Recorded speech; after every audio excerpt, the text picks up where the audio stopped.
Hi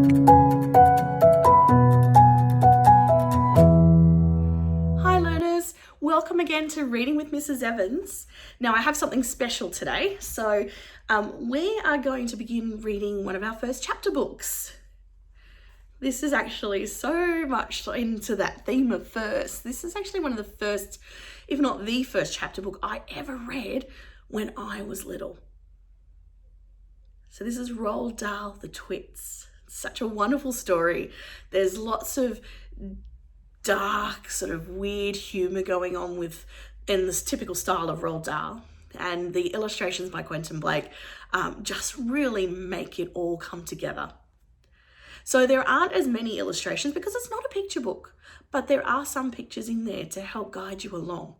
So it's a great introduction if you are at a reading level where you're starting to read short texts or short novels. This is a perfect beginning one, and it's certainly one that hooked me on reading for the rest of my life. So I want to share that with you today. I'm going to start by reading a chapter in each episode.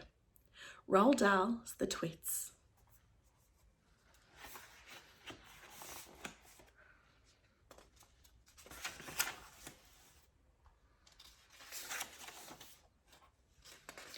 And it's Roald Dahl's The Twits, and illustrated by Quentin Blake.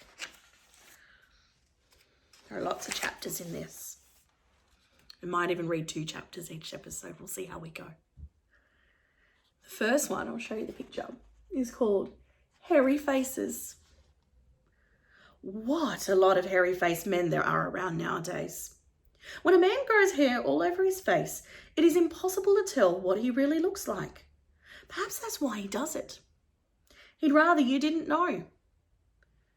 Then there's the problem of washing. When the very hairy ones wash their faces, it must be as big a job as when you and I wash the hair on our heads. So what I want to know is this: how often do all these hairy-faced men wash their faces? Is it only once a week like us on a Sunday night? And do they shampoo it? Do they use a hairdryer? Do they rub hair tonic in to stop their faces from going bald?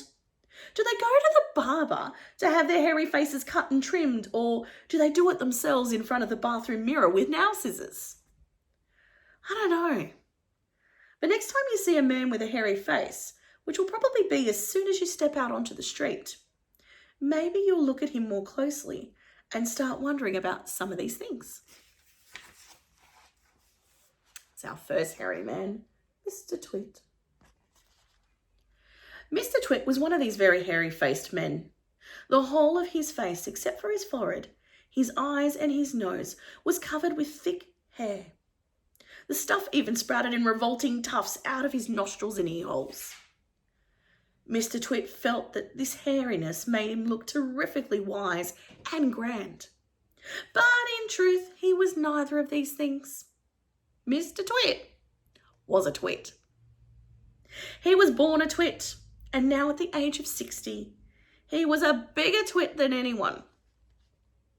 The hair on Mr. Twit's face didn't grow smooth and matted as it does on most hairy-faced men. It grew in spikes that stuck out straight like the bristles of a nail brush. And how often did Mr. Twit wash this bristly, nail brushily face of his? Oh, the answer is never. Not even on Sundays. He hadn't washed it for years. Oh, dirty beards. As you know, an ordinary unhairy face like yours or mine simply gets a bit smudgy if it's not washed often enough. But there's nothing so awful about that. But a hairy face is a very different matter. Things cling to hairs, especially food. Things like gravy go right in among the hairs and stay there.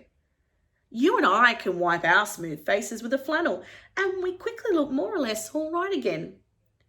But the hairy man cannot do that.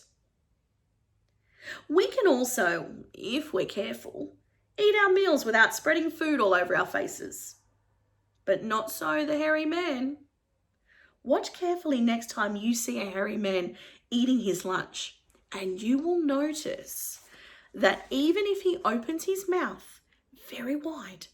It is impossible for him to get a spoonful of beef stew or ice cream or chocolate sauce into it without leaving some of it on the hairs.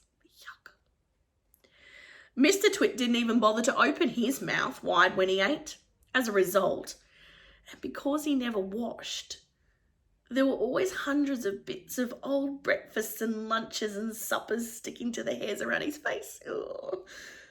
They weren't big bits, mind you, because he used to wipe those off with the back of his hand, or his sleeve while he was eating. But if you looked closely, not that you'd ever want to, you would see tiny little specks of dried up scrambled egg stuck to the hairs, and spinach and tomato ketchup and fish fingers and minced chicken livers and all the other disgusting things Mr. Twit liked to eat. Suppose he had a balanced diet, didn't he? And there he is, wiping his face. And all the things you can find in his beard. Yuck. If you looked closer still, hold your noses, ladies and gentlemen.